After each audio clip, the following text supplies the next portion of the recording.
Here we are, Command Central, year 2011. I'm Doug Buchanan, and I'm going to be narrating a climbing movie again.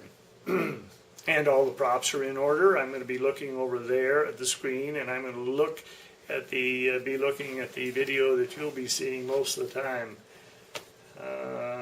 Right, here we go. I'm going to go on the little mouse and click on go. Fun part of this is I haven't seen this movie in forever, so I'm going to be attempting to narrate it without knowing what's coming next. Well, I guess I was there, but it was back in 1975, or thereabouts, November 1975, a winter climb. Ola Royrvik that you see in the screen, and I left Fairbanks, drove south on the Richardson Highway to the Alaska Range, and the east end of the Alaska Range, which is the Delta Range.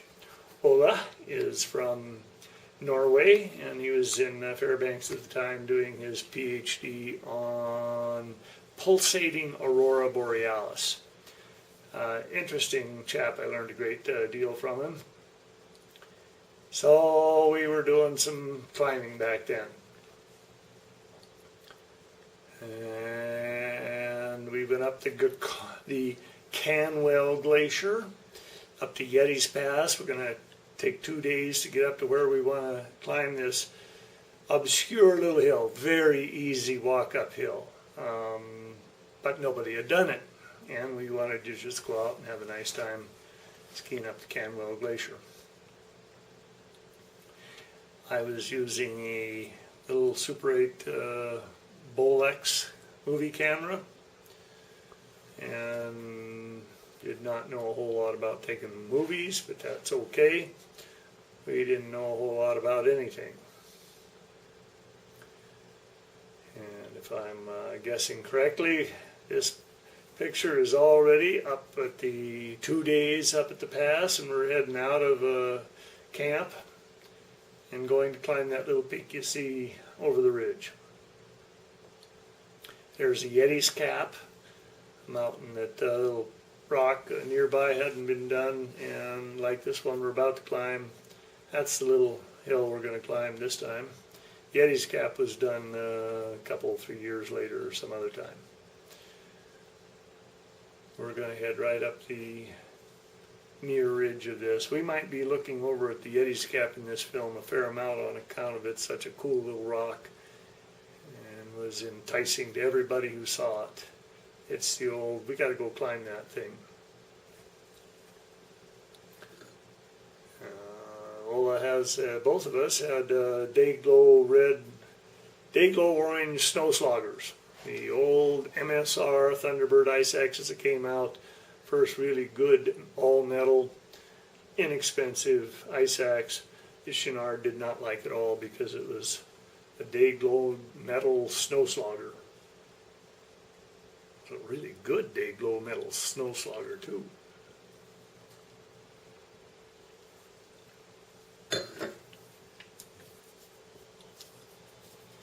And we just walked up that thing around a few of the rocks and up on the ridge.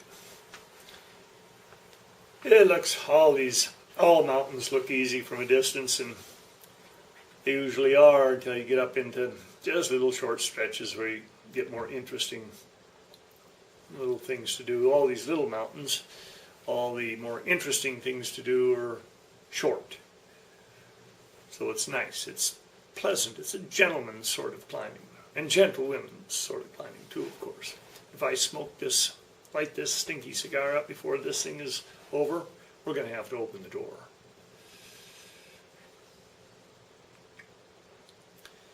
And what you're seeing is the general idea of mountain climbing. One slow step after another, boring as can be, and then you come back and tell outrageous stories. If it's not boring, they wish it weren't at that moment.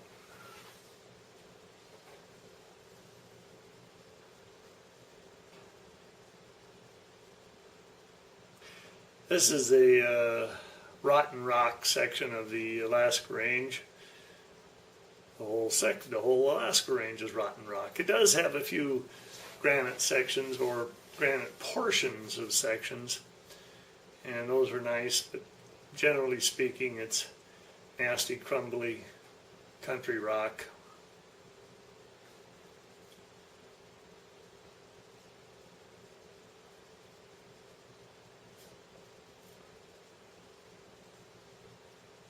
It being November, we have just a certain amount of daylight, optimize that. Sun goes down a little early in November. That might account for the lack of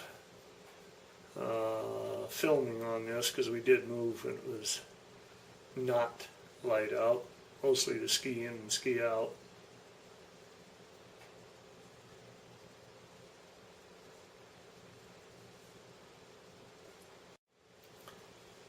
We lived at the time in the famous Sandvik house. I showed up in Fairbanks, I think, in '73, and wisely got out of the Army in '74 and moved into the Sandvik house, just an apartment near the University of Alaska, where there was some fellow climbers living, and everyone was renting a room in a rather crowded little apartment, living very cheap. The Sandvik house, which was on Sandvik Road, became quite famous, ended up being Adventure Central. It's where all the climbers hung out. You'd walk out of your room in the morning and glance into the living room and see how many people were strangers that just showed up in the night and put their sleeping bag down on the living room floor. Climbers that knew the word. If you showed up in Fairbanks and needed a place to crash before or after you went climbing, you could go into the Sandvik house. Interesting living. Interesting characters too, Orla being one of them. There was the time I walked in the house and I just glanced at the wall opposite the kitchen and saw a very distinctive butcher knife blade hole in the wall. Well, it seems one of the housemates there was female and did not take too kindly to some of Ola's more chauvinistic comments, being a male from Norway, mountain climber, ex-military a little bit, mandatory duty. Made one comment too many, and he said he jumped back just in time, and that knife hit that wall full, went in good ways. Ola was a little more careful about his comments about women after that, wisely. And I learned from his experience. I think we're either at the summit or near the summit, just to walk up a little ridge, short distance down to a nice gentle slope, pretty views. Yep, that must have been the summit. We're coming back down now. I think it was a little chilly, so I apparently didn't take a lot of footage. And there we have the first ascent of the famous Peak 8680, on account it was 8,680 feet tall.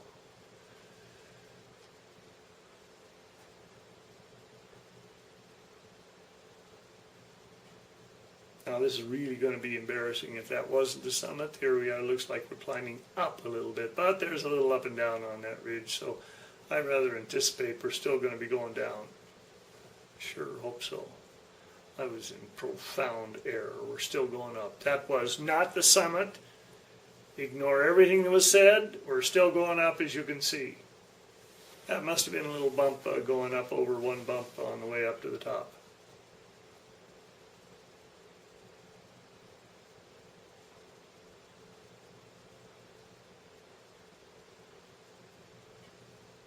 Every time you go by these little gendarmes, you want to climb them.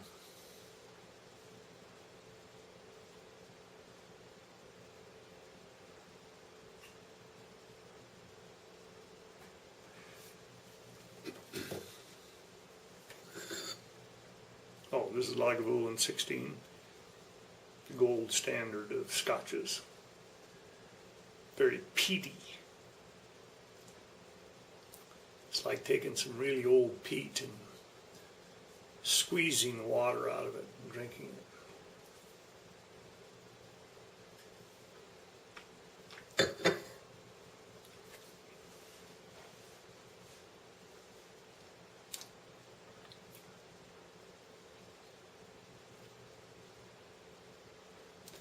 That's looking back across the glacier over toward Icefall Peak on the other side.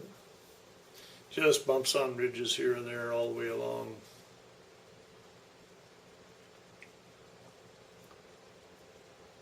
Wind-blown rime ice building up on the rock.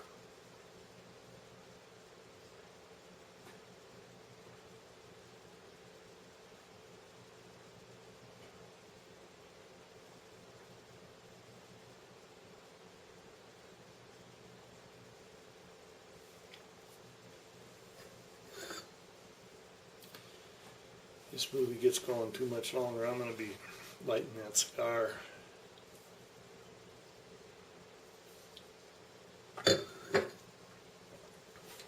On the way up the Canwell Glacier, which was not in this film, I think back then I considered the slog in to be too boring to waste film. This is back when film, Super 8 film, you had to buy the film.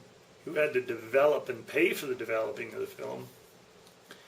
And so you didn't really, and we were climbers, which means not much money. I didn't really shoot too many feet of film that I didn't want to have in the film, in the final cut. There wasn't too much cut on the floor. That's why these movies are so boring. But coming up the Canwell Glacier, there's a couple huts up there. There's Ola, yeah, that's Ola. There's a couple old huts on the Canwell Glacier, one about 8 miles up, one about 12 miles up. And then the top of the glacier is about 16 miles, I think, in that vicinity. You never want to count on.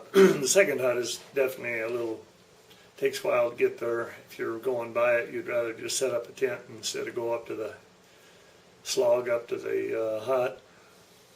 And you never want to count on reaching the hut, so you gotta have a tent anyway. There can be all sorts of things that prevent you from getting off the glacier and over to the, climbing up to the hut, including abject laziness. And the huts aren't all that exciting anyway, kind of small and cramped.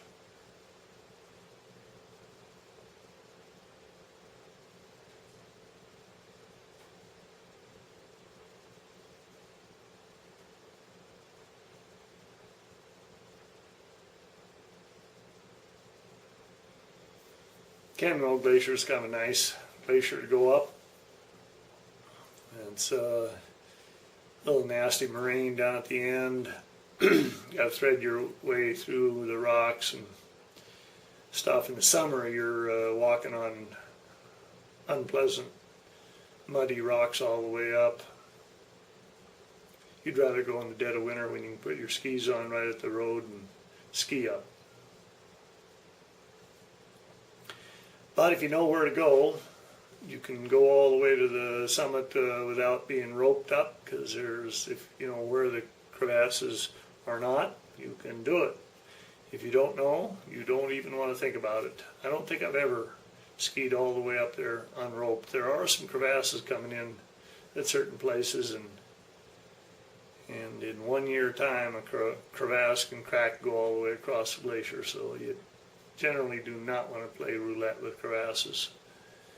Go in, if you're roped up, you're okay. If you're not, and there's a few stories told about that.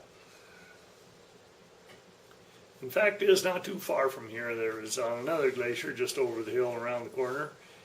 There's 4 locals that climbed up to near the base of the hill.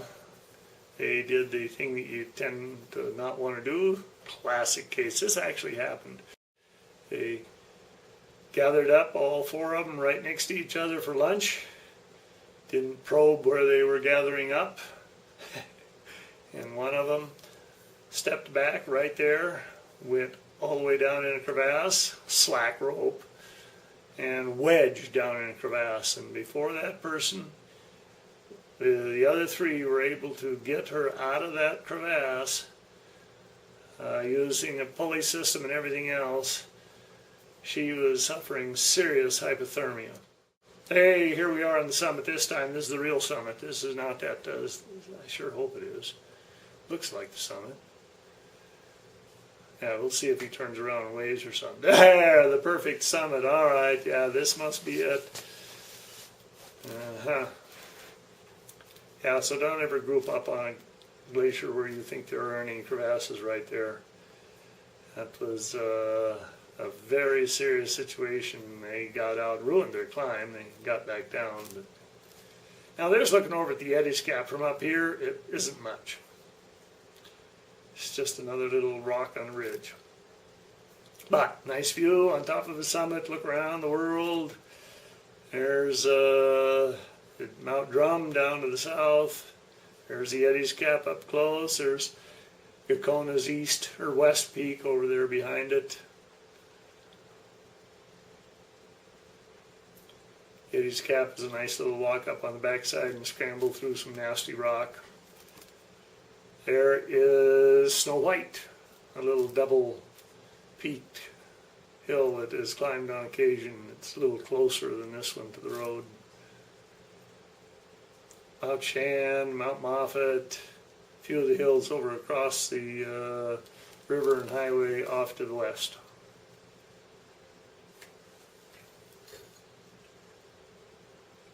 And the quintessential walk off the summit into the sun, or something like that.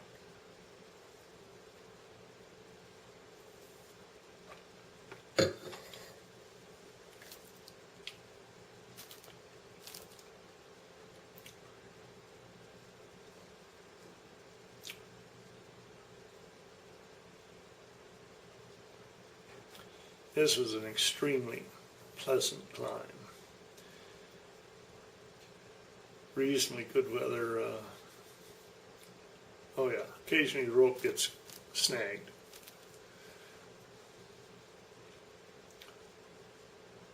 For November it was nice and warm.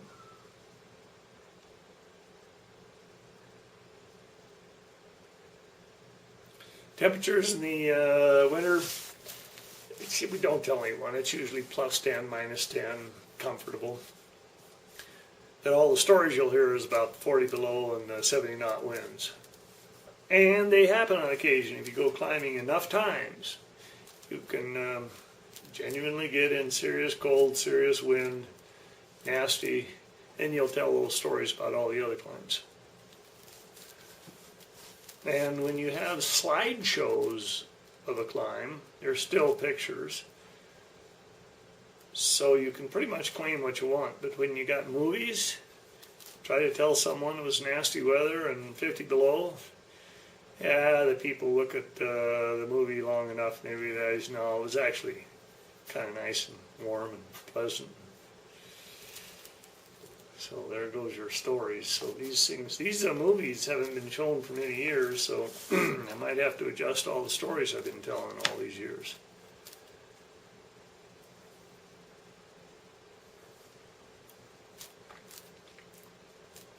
As you can see, it's a little steep down behind him.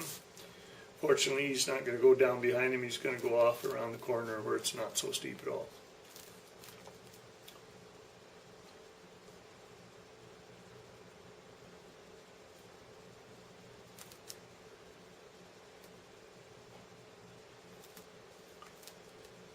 And when you get this snow against rock, all sorts of conditions, you don't know what if the snow is going to slough off the rock. It isn't really bound to it. If it were all snow, it would be better. If it were all rock, it'd be better. Quite often you grab a hold of some snow and some snow comes off and you look down where your hand was and there's a big gap between an entire slab of snow and the rock.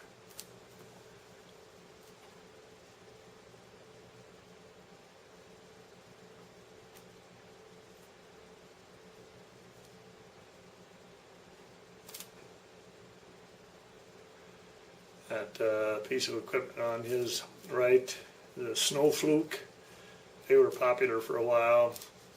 The dead man anchor, they only work in very specific conditions.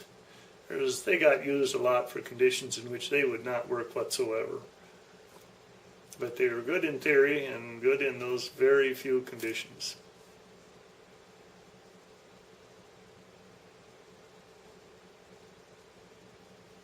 They were used often, since you don't tend to fall. They were good psychological protection for a lot of situations.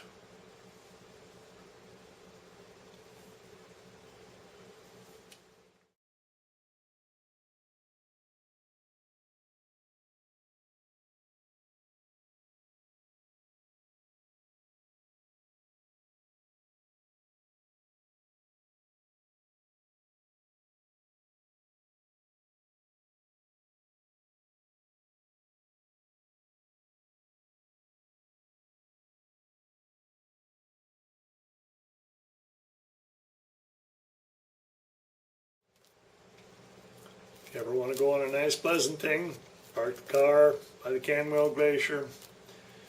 By the time you get up to Yeti's Pass, it's nice and pleasant. That's the peak we just walked up and came back down from. And went back out into the middle of the pass to our tent. That's the way to put up a Stephenson tent. Just flat right out open on the on top of the glacier, because it can handle absolutely any wind that's ever happened in the world.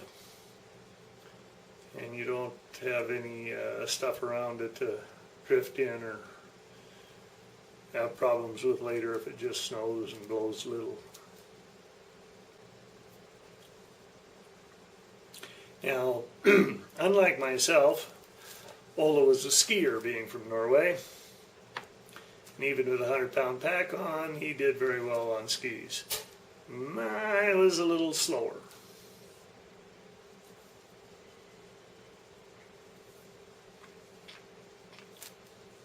Here we're back down where we roped up. This is one of the sections where crevasses come in from the side.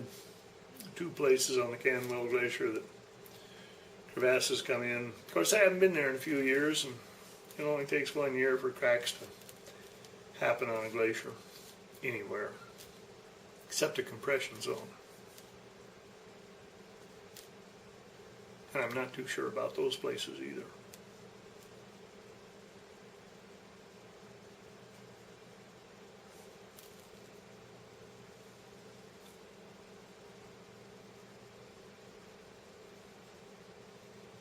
Oh yeah, filming. I took no small amount of footage of shadows too, because it's about the only thing there was on occasion to film.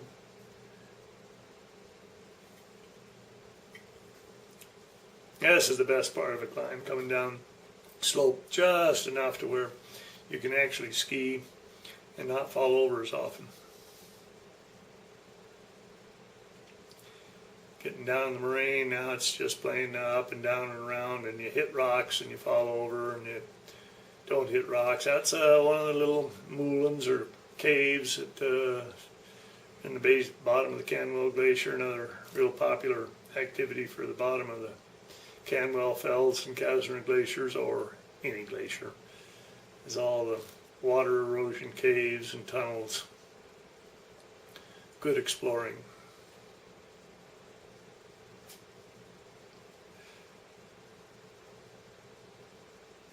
Old Bona wooden skis, still good. There's a river that cuts all the little tunnels and caves down to the terminal moraine of a glacier. Really pretty. Fun to go back in those.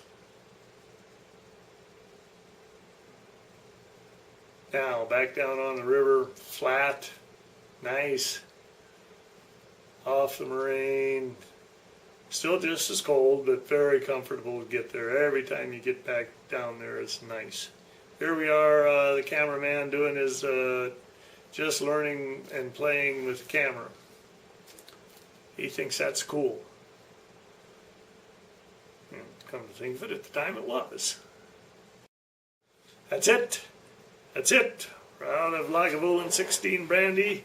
We made it through that whole film without lighting that stinky cigar, and that's a good gig. Okay.